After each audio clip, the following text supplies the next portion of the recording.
Bonjour à vous, j'ai aujourd'hui un très intéressant sujet par rapport à la passion dans la chambre à coucher et les hommes qui peuvent avoir des problèmes par rapport à leur passion et à leurs envies.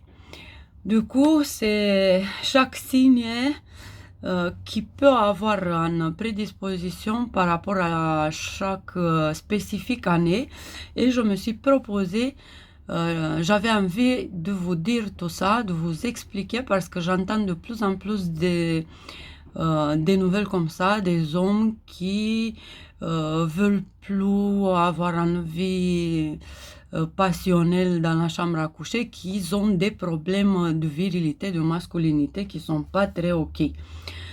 Du coup, depuis dès le début, il faut qu'on sache que ce sont des signes qui sont moins prédisposés à ça.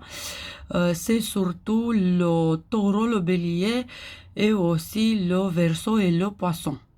Du coup, les quatre signes qui sont les moins affectés, les moins dans ce problème.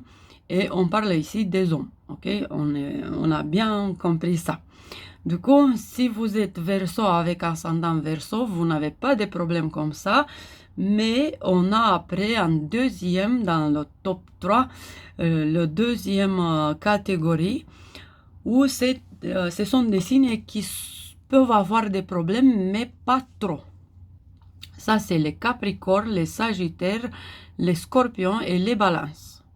Du coup, ces quatre signes sont mieux, mais pas parfaits, mais ils ont quand même une vie, on peut dire, à peu près normale du point de vue virilité et du point de vue masculinité et tout ça.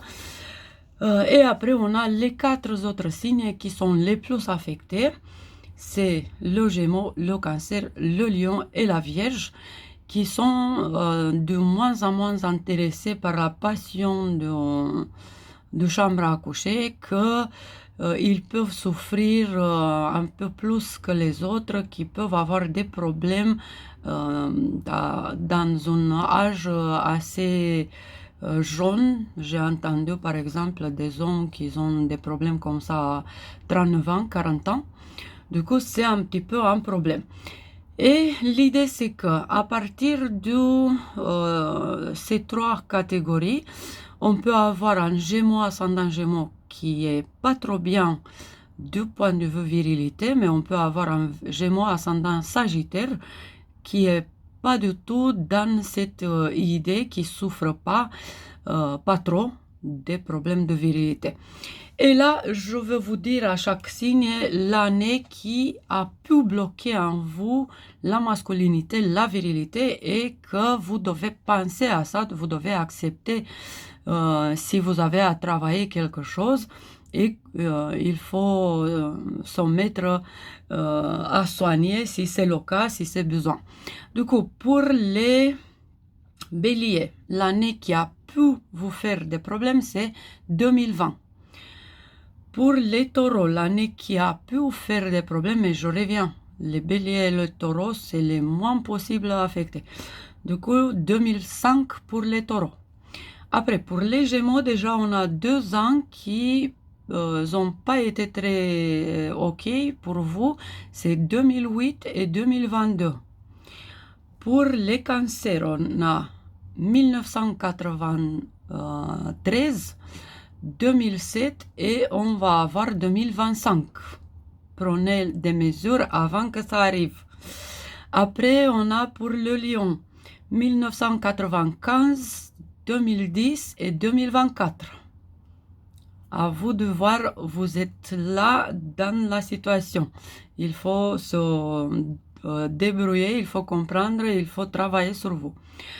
Après, les hommes vierges, ils ont eu des problèmes en 1997, 1915, 1995, pardon, et 2012.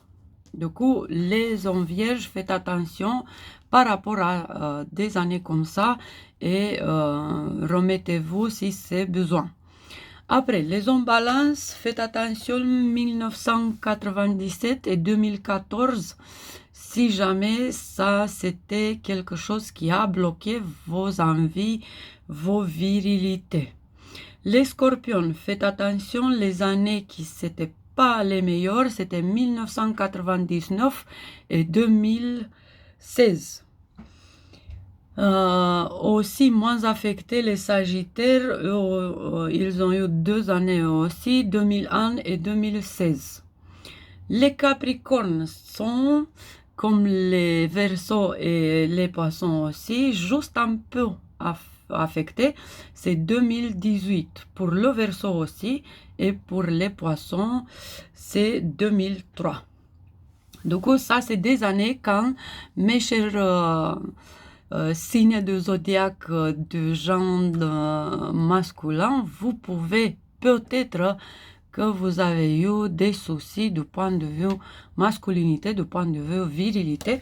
Et c'est assez important de vous remettre, d'accepter que c'était possible un problème et de vous remettre, de vous charger avec l'énergie de virilité, de l'énergie vitale aussi, de refaire la connexion avec votre planète spécifique Mars surtout, mais aussi le Soleil, mais aussi d'avoir une bonne relation avec les hommes, mais aussi l'homme intérieur en vous qui a besoin de se soigner ou tout ce que vous devez soigner comme frustration, émotion et dans le mental, comme ça peut arriver d'ici.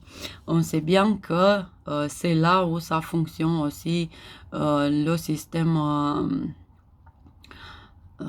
les envies et tout. Du coup, c'est ça tout ce que je peux dire sur une vidéo. Bien sûr, si vous avez des problèmes à gérer par rapport à ça, si vous voulez connaître encore plus sur votre thème, astrothème perso, vous pouvez m'écrire. On peut décrypter ensemble votre astrothème et les prédispositions et qu'est-ce qui s'est passé, si c'est karmique, si c'est pas karmique, parce que ça arrive aussi. J'ai déjà vu quelques astrothèmes avec des problèmes spécifiques et les hommes en cause qui souffraient autant. Du coup, c'est un peu ça. Je vous remercie beaucoup pour votre attention et pour rester ici avec moi jusqu'à la fin. Si jamais des questions, peu importe le sujet, n'hésitez pas à m'écrire. Si vous avez des amis, des copains qui souffrent par rapport à leur virilité, n'hésitez pas à leur donner à regarder cette vidéo. Et je vous dis dans une prochaine vidéo que j'espère que ça va être assez intéressante pour vous aussi. Bisous, bisous et je vous souhaite une très jolie semaine. Bisous.